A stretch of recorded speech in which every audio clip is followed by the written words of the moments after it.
This is Kathleen Mainardi. Let me tell you the story of my experience with the Women's March in January of 2017.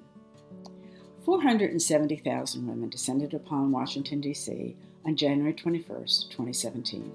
What brought so many old women, young women, middle-aged women to D.C. on a cold January day? It was the election of Donald J. Trump, who lost the popular vote to the first woman who ran on a national ticket, Hillary Clinton. With the despair and upset and heartbreak that I felt on election night, would I ever see a woman elected President of the United States? I knew I had to do something with all of my emotions. A few days later, I saw a notice on Facebook about the possibility of a women's march in Washington, D.C. on the day after the presidential election. This was something that I could do to register my disdain about the election results. I began to follow the updates, and I began to reach out to my friends to ask them if they wanted to go with me to Washington, D.C. for this Women's March. And they said no, that they would stay in Asheville, and that there was going to be an Asheville March, and that they would participate there. And I thought, well, who would really care about a women's march in a small western North Carolina town if the real march was going to be in D.C., and I wanted to experience that. So I reached out to my neighbors, and I asked them if they'd be willing to go with me to D.C., and they were. So the six of us began to plan to go to D.C. for the Women's March. One of my neighbors, who lived in the D.C. area, made arrangements for us in a town in Virginia, which would have been the last stop on the Metro train. That night, we went to dinner at a local Fridays, and the entire restaurant was filled with women, and I knew I was onto something. The next day morning, we parked our car in a mall parking lot and walked to the train station. The line to get into the station was a city block long. It was filled with women in pink pussy hats, carrying signs, and just talking about the election results. It was so exciting. We got on, it finally took us about an hour before we could get into the station, and then it was a 45-minute train ride to D.C.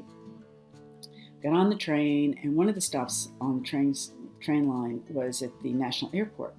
The train was crowded, but we made room for women to get on, and we were all talking to one another, and one of the women said that the airport terminal was full of women coming from all over the country in their pink pussy hats to participate in the parade.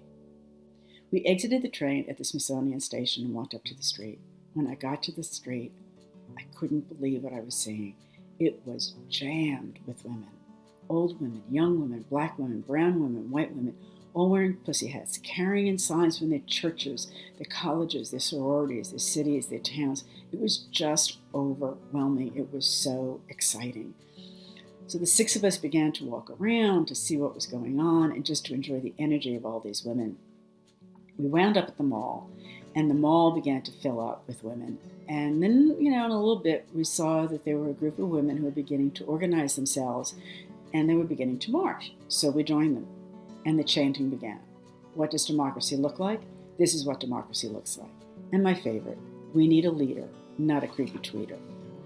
There were young men and young families and young girls joining us with signs, marching. There was a sea of women in front of me and a sea of women behind me, and we stretched out the width of the street. And I really had no idea where we were marching to.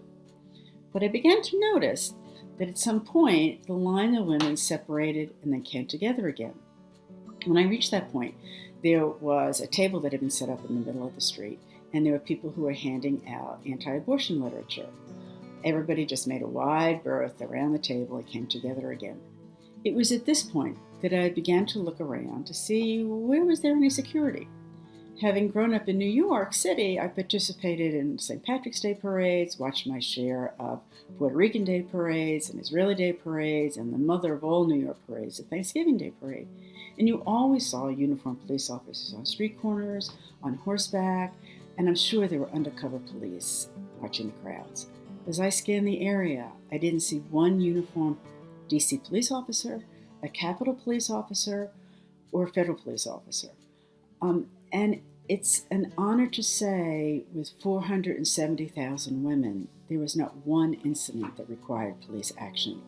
We didn't need to wear camouflage. We didn't need to wear face masks. We didn't need to carry assault rifles. The only thing we needed was a pink pussy hats.